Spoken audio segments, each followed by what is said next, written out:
나는 어제 조금만 먹었는데 왜 오늘 체중이 그대로지? 그런데 이런 분들은 실제로 적게 먹지 않아서 그렇습니다. 내 느낌으로는 적게 먹는데 실제로는 많이 먹은 거예요. 적게 먹는데 안 빠지는 이유에 대해서 알려드릴게요. 제가 말씀드리는 것들 중에서 절반만 바꿔도 살은 빠지기 시작할 겁니다. 다 봤는데도 난 해당 사항 없는데? 라고 생각하시는 분들을 위해 바로 실행할 수 있는 방법도 준비했습니다. 꼭 끝까지 시청해주세요. 먹는 칼로리가 적어도 혈당은 똑같이 올라갑니다. 점심에 모임에서 지인들과 맛있게 먹고 나서 돌아왔더니 저녁 시간이 됐는데도 배가 덜 고픈 것 같은 날, 저녁밥 대신 과일만 가볍게 먹은 적 없으신가요? 과일이나 빵, 떡같이 가볍게 먹는 음식은 크게 생각하지 않는 경우가 있는데요. 과일도 요새는 단맛이 많다 보니 칼로리도 높고 혈당도 많이 올립니다. 이건 제가 집에서 만들어 먹은 스팸 넣은 계란볶음밥을 먹었을 때 혈당 그래프입니다.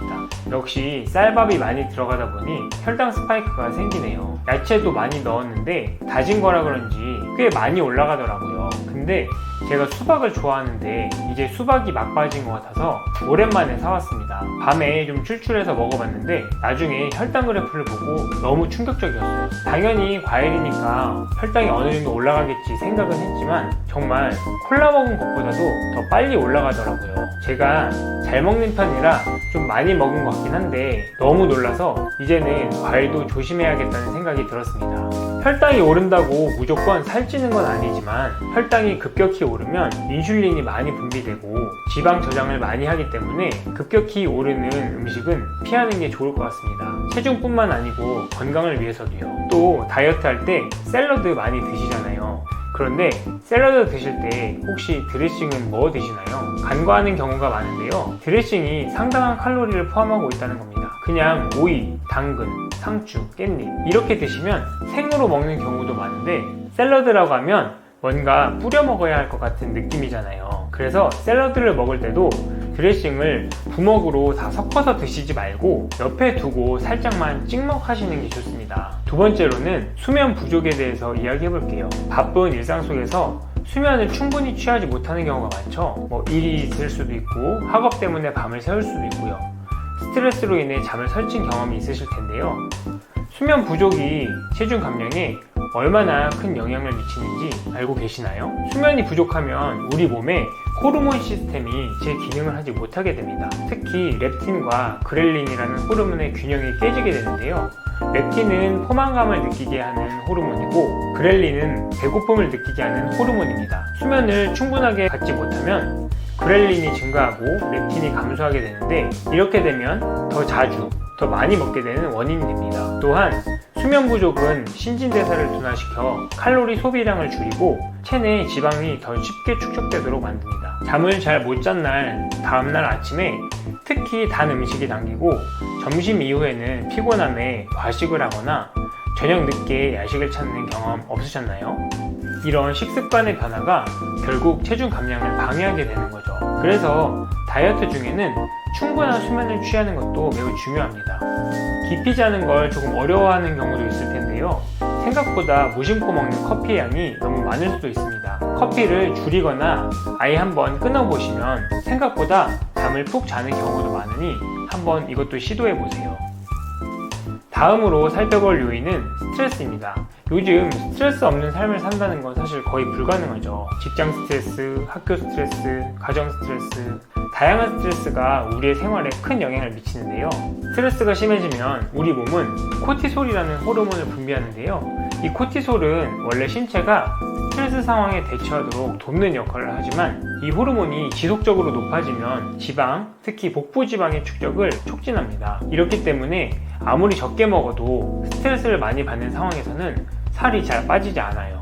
스트레스 받으면 왠지 달콤한 음식이 생각나잖아요. 왜냐하면 우리 몸이 단기적인 에너지원, 즉 빠르게 소비할 수 있는 탄수화물이나 지방을 필요로 하기 때문이에요. 그러나 이런 음식을 자주 섭취하면 체중이 늘어나는 것은 물론이고 감량도 방해하게 됩니다. 건강에도 당연히 안 좋겠죠. 따라서 스트레스를 잘 관리하는 것이 체중 감량에 매우 중요합니다. 나만의 취미 활동을 통해 스트레스를 해소하는 방법을 찾는 것도 매우 좋죠.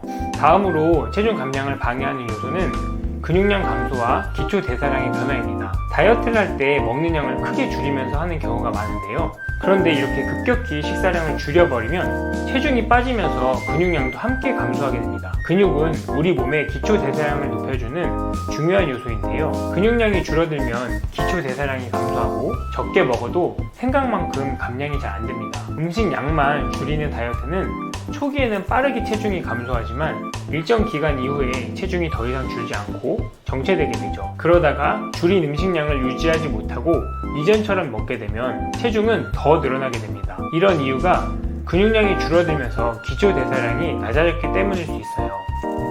근육은 지방보다 에너지를 더 많이 소모하는데요. 근육량이 많을수록 기초 대사량이 높아져서 체중 감량에도 유리합니다. 그렇기 때문에 단백질 섭취를 늘리고 근력 운동도 병행해서 근육량을 유지하거나 더 늘려주는 것이 좋습니다. 마지막으로 적게 먹는데 살이 안 빠지는 이유, 생각보다 적게 움직여서일 수 있습니다. 다이어트를 할 때 조금 먹는 것만으로는 부족할 수 있어요. 운동은 체중 감량과 유지에 매우 중요합니다. 또한 식후 혈당을 낮추는 데도 많은 도움이 되고요. 식후 30분 이내에 20분 정도라도 빠르게 움직이면 섭취한 음식으로 상승한 혈당이 더 빨리 낮아지게 됩니다. 운동은 칼로리를 소모하는 것은 물론이고 근육을 유지하고 기초 대사량을 높이는 데도 매우 많은 도움이 되거든요. 유산소 운동은 칼로리 소모에 직접적인 영향을 미치고 근력 운동은 근육량을 유지하고 기초 대사량을 높여줍니다. 또한 운동은 스트레스 해소와 수면의 질을 높이는 데도 매우 좋습니다.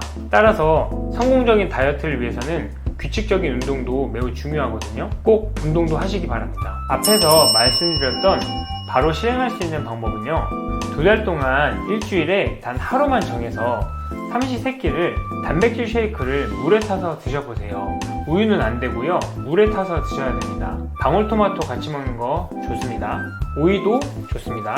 그런데 토마토에 설탕 뿌려 드시면 안 됩니다. 이렇게 하시면 진짜 안 빠지던 살도 빠질 거예요. 지금까지 적게 먹어도 살이 빠지지 않는 이유에 대해서 알아보았는데요. 많은 요인들이 복합적이죠. 오늘 제가 말씀드린 내용들 중에 절반 정도만 내 생활에 적용해서 바꿔보세요. 다이어트는 단순히 적게 먹는 것만으로는 지속하기가 힘듭니다. 균형 잡힌 식단과 충분한 수면, 스트레스 관리, 그리고 규칙적인 운동까지 함께 이루어져야 효과적인 체중 감량이 가능합니다. 가장 중요한 것은 아무것도 하지 않으면 아무 일도 일어나지 않습니다. 내가 뭔가 실천을 해야 다이어트도 가능합니다. 꼭 적용해서 해보시기 바라고요. 오늘의 영상이 유익하셨다면 구독과 좋아요 한번 해주시고요.